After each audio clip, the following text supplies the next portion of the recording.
நண்பர்களே, சங்கம் எப்போது செயல்பட தொடங்கியதோ, சங்கத்திற்காக தேசத்தின் முதன்மை மட்டுமே அதன் முதன்மையாக இருந்து வந்திருக்கிறது. அந்த வகையிலே எந்த காலகட்டத்திலே தேசத்தின் முன்பாக சவால்கள் வந்த போதெல்லாம் சங்கமானது அந்த காலகட்டத்திலே தன்னைத்தானே அர்ப்பணித்தது.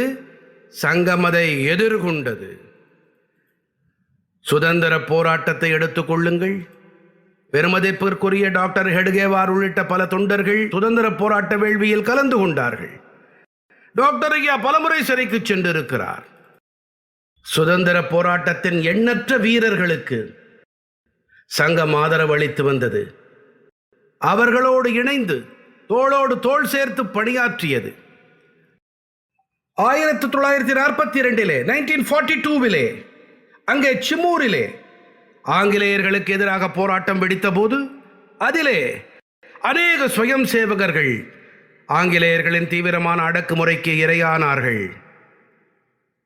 நாடு சுதந்திரம் அடைந்த பிறகும் கூட ஹைதராபாத்தின் நிஜாம் கட்டவிழ்த்த கொடுமைகளுக்கு எதிரான போராட்டம் தொடங்கி கோவாவின் சுதந்திர போராட்டத்தை தொடர்ந்து தாத்ரா நகர் ஹவேலியின் விடுதலை வரை சங்கம் பல தியாகங்களை புரிந்திருக்கிறது.